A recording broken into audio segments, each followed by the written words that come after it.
So அகாஸ்டிக் neuroma அப்படின்னு பார்க்கும்போது patient எப்படி வருவாங்கன்னா, அகாஸ்டிக் நியூரோமா அப்படின்றது வந்து ஷுவான் செல்ஸ்லேருந்து வருது. ஏன் வந்து சிபி ஆங்கிளில் வந்து ஒரு பினைன் டியூமர் வந்து இருக்குன்னா, ஆக்சுவலி அது இன்டர்அகாஸ்டிக் மீட்டர்ஸ்லேருந்து தான் வருது. ஏன்னா ஆக்சுவலி அந்த நர்வ் அப்படின்றது வந்து பிரெயினோட பேரண்ட் கைமாக இருந்து நம்ம எக்ஸ்டர்னல் வேர்ல்டோட பேரண்ட் கைமாக போகுது. அப்போ ஷுவான் செல்ஸ் வந்து கொஞ்சம் டிஃப்ரெண்ட் ஆகுது. அப்போ அதுதான் வந்து more prone to damage. Vestibular nerve தான் வந்து மோஸ்ட் காமன்லி ஆரிஜின் ஆகுது. ஓகேவா? பினைனருக்கு க்ரோத் வந்து ரொம்ப ஸ்லோவாக இருக்குது. ஓகேவா? எல்டர்லியில் யூனிலேட்டராக இருக்கும். ஆனால் இப்போ 20 to 30, 40 to 60 டபுள் பண்ணு. எல்டர்லியில் வந்து யூனிலேட்டராக இருக்கும். ஆனால் யங் சில்ட்ரனில் வந்து யூனிலேட்டராகவும் இருக்கலாம், பைலேட்டராகவும் இருக்கலாம். நியூரோஃபைப்ரோசிஸ் 2ல அது பைலேட்டரில். இது வந்து அன்என்கேப்சுலேட்டடு. மற்ற ஏன்னா இது வந்து நர்வ் கூடயே சேர்ந்து போயிடுது, தனியாலாம் வரல. ஓகேவா? இப்போ ஒரு எல்டர்லி பேஷண்ட் யூனிலேட்டரில் இயரிங் லாஸ் பண்ணாங்க. மோஸ்ட்லி சென்சரி நியூரல் தான் வந்திருக்கு. சிலது வந்து 10% ஆஃப் கேசஸ் சடனாக வந்து பெருசாகும். மேபி அது வந்து சிஸ்டிக்காக இருக்கலாம். ஓகே, இங்கே பார்க்கும்போது ஸோ இயரிங் லாஸ் வந்துருச்சு. அப்போ வந்து 8th நர்வ் ஒரிஜினலில் வந்து போயிடுச்சு.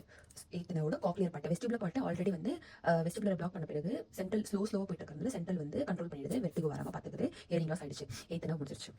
அது பக்கத்தில் இருக்கிறது வந்து ஃபேஷியல் நர்வ். ஆனால் ஃபேஷியல் நர்வ் வந்து மோட்டர் பார்ட் அஃபெக்ட் ஆகுது, சென்சரி பார்ட் அஃபெக்ட் ஆகுது. ஆனால் அதோட சிம்டம் வந்து 75% ஆஃப் த பேஷண்ட்டில் வந்துருது. Posterior superior part of the இயரில் வந்து அஃபெக்ட் ஆகுது. ஸோ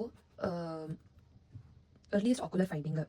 அதுக்கப்புறம் 2.5 சென்டிமீட்டர் வந்து க்ரோ ஆயிடுச்சுன்னா நம்மளோட அபெக்ஸ் கிட்ட இங்கே இருக்கு இல்லையா, அந்த அபெக்ஸ் கிட்ட வந்து ஃபிஃப்த் நர்வ் போய் அட்டாக் பண்ணுது. 5th நர்வ் வந்து தான் நம்மளோட கார்னியல் ரிஃப்ளெக்ஸ் அஃபெக்ட் ஆகுது. 5th நர்வ் வந்து ஃபேஸோட சென்சேஷன். அதுக்கப்புறம் 6th நர்வ் வந்து லேட்டரல் ரெக்டஸ். அதுக்கப்புறம் 7th நர்வ் அப்படின்றது வந்து ஃபேஷியல் மசில்ஸ் வந்து அவ்வளோ அஃபெக்ட் ஆகுறது கிடையாது. சென்சரி பார்ட் தான். அதுதான் ஹிட்ஸ் அண்ட் பர்கர் டெஸ்ட் வருது. ஓகேவா?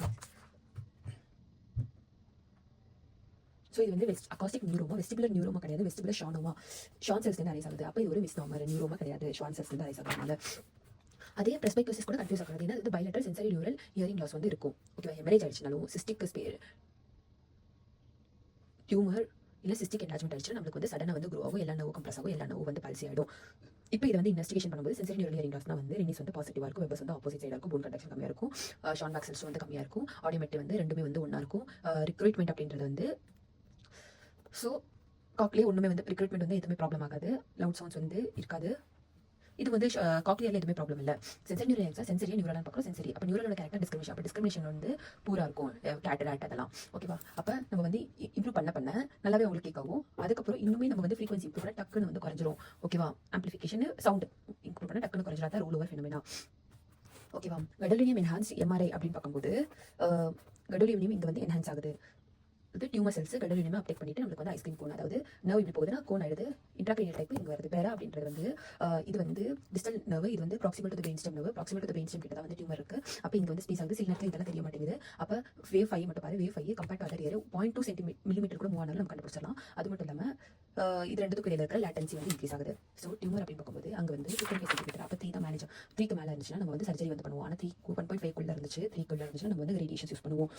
1.5 centimetre wait and watch. So இதோட ஹிஸ்டாலஜிக்கல் ஃபீச்சர் இந்த கொஸ்டின்லையும் வந்து ஷுவானோமா கூட ஏதோ ஒரு sensory neural impulse universe histological feature Antoni A cell இருக்கு, ஆண்டோனியா பி செல் இருக்கு. ஆண்டோனியா பி செல் அப்படின்றது வந்து கொஞ்சம் லூஸ் அரேஞ்ச் ஆகுது. ஸோ இது வந்து சோல்ஜர் ஆர்மி மிலிட்டரி அப்படி ஆகும். இது வந்து ஜெனரல் பப்ளிக் ஆகும். இங்கே தான் வந்து சிஸ்டிக் வந்து ஆகும். ஓகேவா? இப்போ ரெண்டு பக்கமும் வந்து நர்வோட ஆப்ரேஷன் வந்து பண்ணி முடிச்சிட்டேன். ஓகேவா? நியூரோஃபைப்ரோமெட்டிசிஸ். அப்போ நம்ம வந்து நர்வை ரீப்ளேஸ் பண்ணி பிரெயின் ஸ்டெம்ல வந்து இம்ப்ளான்ட் பண்ணோம். So ABI auditory brain stem implant.